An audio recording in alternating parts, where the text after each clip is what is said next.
Cyber crime అంటే mobile మనం దేనికైనా ఉపయోగిస్తాం. ముఖ్యంగా మొబైల్ దేనికి ఉపయోగిస్తాం? మరి చెప్పండి ఒకసారి మీరు, దేనికి ఇది మనకు మొబైల్? ఓన్లీ కాల్స్ చేసుకునే ఇంకా తెలియని విషయాలు గూగుల్ ద్వారా తెలియని విషయాలు. ఇప్పుడు మనకు అర్జెంట్గా అంబులెన్స్ రావాలి, మొబైల్ కావాలి. ఎక్కడో ఫైర్ యాక్సిడెంట్ జరిగింది, మొబైల్ కావాలి. మీరు చదువుకునేటప్పుడు ఆన్లైన్ క్లాసెస్కి మొబైల్ కావాలి. మీ కాలేజీలో అడ్మిషన్ తీసుకోవాలి, మొబైల్ కావాలి. ఏదన్నా ఒక హాస్పిటల్ ఇన్ఫర్మేషన్ కావాలి, mobile. At the same time దీనివల్ల నెగటివ్ కూడా ఎక్కువ ఉంది. అర్థమైందా? ఈ మొబైల్ వల్లనే సైబర్ నేరాలు ఎక్కువ పెరుగుతున్నాయి. కాబట్టి మీరు వీలైనంత వరకు మొబైల్ ఎంత తక్కువ ఉపయోగిస్తే అంత మంచిది. అదేంటి సార్, మొబైల్ అవసరమే లేదా?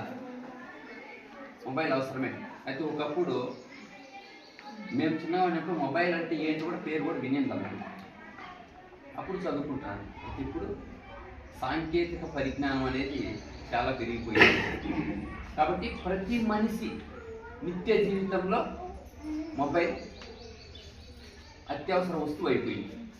ప్రతి మనిషికి ఆ భోజనం లేకుండా ఉంటాం, మొబైల్ లేకపోతే ఉండలేని పరిస్థితి వచ్చేసినారు ప్రతి మనిషి. కాకపోతే దీన్ని మీరు ఎంత మంచిగా ఉపయోగిస్తే అంత మంచిది. లిమిట్గా ఉపయోగించాలి, కాదు అవసరం మేరకే ఉపయోగించాలి. లేదంటే ఇప్పుడు సార్ చెప్పారు కదా, ఇట్లాంటి మన అకౌంట్స్ ఉంటే డబ్బులు లాగేసేయడం కానీ, ఆన్లైన్ గేమ్లు ఆడటము, అట్లాంటివి వాటికి దూరంగా ఉండాలి. అర్థమవుతుందా? రెండోది,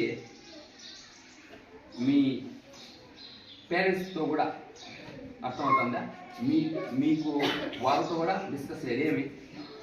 ఎంత తక్కువ ఆడితే అంత మంచిది చెప్పేసి వాళ్ళు ఆల్రెడీ చెప్తుంటారు.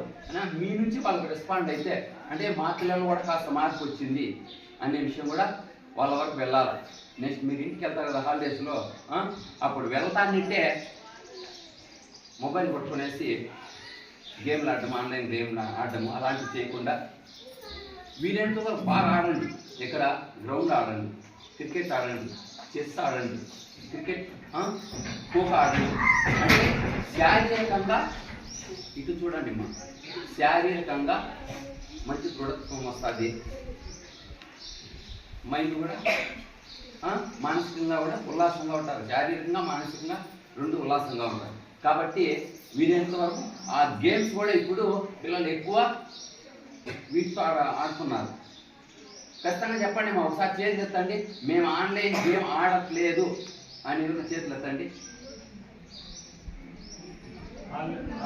ఆడండి. నేను చెప్పేది ఆన్లైన్ గేమ్ ఆడరా మీరు? మొబైల్ తీసుకొని యూట్యూబ్లో చూడటము అట్లాంటివి అయితే పూర్తిగా పక్కన పెట్టండి.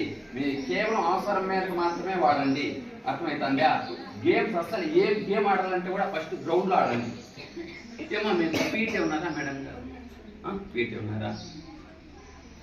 మీకు అదే పనిగా చదువు చెప్పడానికి టీచర్స్తో పాటు మీకు వచ్చేసి ఒక డ్రిల్ మాస్టర్ ఉన్నారు కదా, పీటీ మేడం గారు ఉన్నారా? ఎందుకు? ఆడుకోవడానికే పెట్టినారు. మీ మేడం గారు మీకు మొబైల్లో గేమ్స్ నేర్పిస్తున్నారా, గ్రౌండ్లో గేమ్స్ నేర్పిస్తున్నారా? అంటే ప్రభుత్వం కూడా ఒక టీచర్ అపాయింట్ చేసి అంత డబ్బులు మీకోసం వెచ్చిస్తుంది. అయితే ఇంటికి వెళ్ళిన తర్వాత మీరు ఆడద్దని కాదు, అక్కడ కూడా ఆడండి. స్కూల్లోనే కాదు, ఇంత గ్రౌండ్ ఎందుకుంటారు? ప్లే గ్రౌండ్ ఆడుకోవడానికి. పూర్తిగా చదివే కాదు, 24 గంటల్లో 1 అవర్ 2 అవర్స్లో ఆడుకోవడానికి కూడా.